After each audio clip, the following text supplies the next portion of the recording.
அவமதிப்பு வழக்கில் மதுரை மத்திய குற்றப்பிரிவு காவல் ஆய்வாளர் ஃப்ளவர் ஷீலாவுக்கு பிடிவாரண்ட் பிறப்பித்து உயர்நீதிமன்ற மதுரை கிளை உத்தரவிட்டிருக்கிறது. இது பற்றிய கூடுதல் விவரங்களை எமது செய்தியாளர் மாரிச்சாமியிடம் கேட்டு பெறலாம். வணக்கம் மாரிச்சாமி, இந்த வழக்கின் பின்னணி என்ன, மேலும் இந்த உத்தரவு தொடர்பான முழு விவரங்கள் என பதிவு பண்ணுங்க.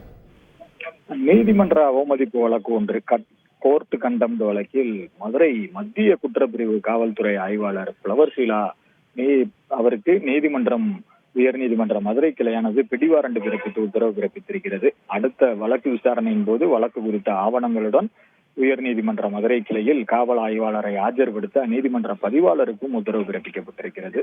இந்த நீதிமன்ற அவமதிப்பு வழக்கில் விசாரணைக்கு தொடர்ந்து நீதிமன்றத்தில் ஆஜராகாததால் இந்த நீதிமன்றம் இந்த அதிரடி உத்தரவை பிறப்பித்திருக்கிறது.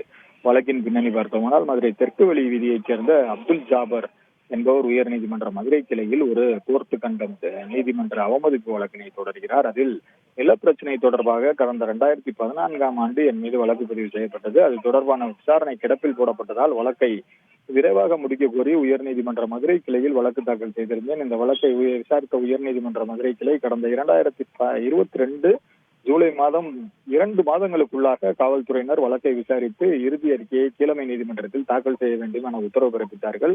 ஆனால் இன்று வரை அந்த வழக்கில் இறுதி அறிக்கை தாக்கல் செய்யப்படவில்லை. முதிர்ந்த வயதில் வழக்கில் தீர்வு கிடைக்காமல் மன உளைச்சலில் இருக்கிறேன். ஆகவே நீதிமன்ற உத்தரவை முறையாக பின்பற்றாத மதுரை மத்திய குற்றப்பிரிவு காவல் ஆய்வாளர் மீது நீதிமன்ற அவமதிப்பு நடவடிக்கை எடுக்க வேண்டும் என கேட்டிருந்தார். இந்த வழக்கை விசாரித்த நீதிபதி நக்கீரன் கடந்த விசாரணையின் போது மத்திய குற்றப்பிரிவு காவல் ஆய்வாளரை வழக்கு விசாரணை தொடர்பான நிலை அறிக்கையோடு நீதிமன்றத்தில் ஆஜராக வேண்டும் என உத்தரவிட்டிருந்தார். ஆனால் அவர் ஆஜராகவில்லை. ஆகவே அவருக்கு பிடிவாரண்ட் பிறப்பித்து அடுத்த வழக்கு விசாரணையின் போது காவல் ஆய்வாளரை ஆஜர்படுத்த வேண்டும் என நீதிமன்ற பதிவாளருக்கும் உத்தரவு பிறப்பித்திருக்கிறார். அதுபோக வழக்கு விசாரணையை ஜூன் 11ஆம் தேதிக்கு ஒத்திவைத்து உத்தரவு பிறப்பிக்கப்பட்டிருக்கிறது.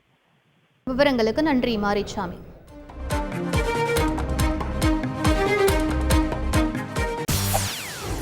செய்திகளை உடனுக்குடன் தெரிந்து கொள்ள உடனே சப்ஸ்கிரைப் பண்ணுங்க.